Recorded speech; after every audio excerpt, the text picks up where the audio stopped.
The Warlock is one of the world's longest and most spiritual professions in history. For as long as Warlocks have been here, so have Warlock Spells.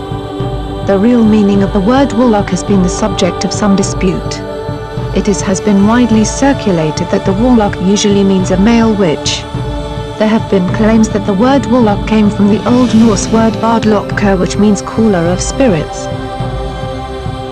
Some people suggest that the word might have been derived from a Scottish dialect that means a very cunning man, and there are those that claim that the word came from the Old English word meaning oath-breaker or a betrayer of trust.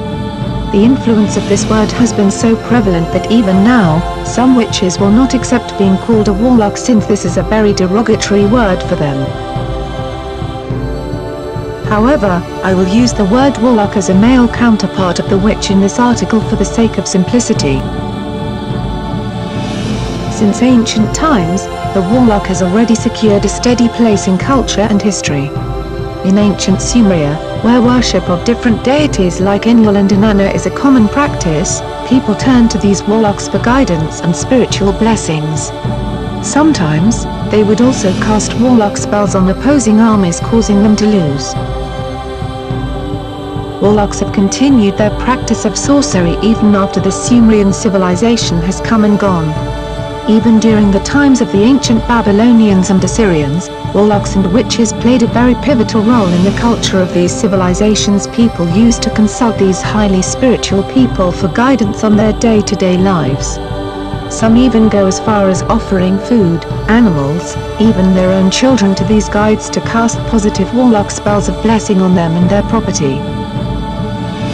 Although the witches and warlocks have been very widespread in history, there are times when they are shown in a more negative light. In the ancient Hebrew civilization, for example, where worship of one god is imposed, warlocks and witches were considered as heralds of evil and misfortune. There are even writings in the ancient Hebrew commands condemning these people. The text in the Hebrew commandment states that anyone who is found casting warlock spells is to be sentenced to death. Warlocks have also suffered much during the Middle Ages, even coming into the more recent times where they were regarded as evil by society. There are countless records of mobs organizing witch hunts to hunt down anyone they suspected of being a warlock or a witch. Because of this, a lot of lives were lost and many people have been falsely accused of engaging in warlock spells and other pagan activities. To make things worse, these people were not given any fair trial. Their punishment was often quick, brutal and always fatal.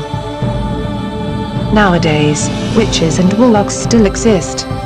Warlock spells and crafts are still being practiced, but these are nowhere near as widespread as they were before. Also, these people who engage in these crafts prefer to be left to themselves, unnoticed and free to practice their art. Learn more at http://www.bestwitchcraftspells.com.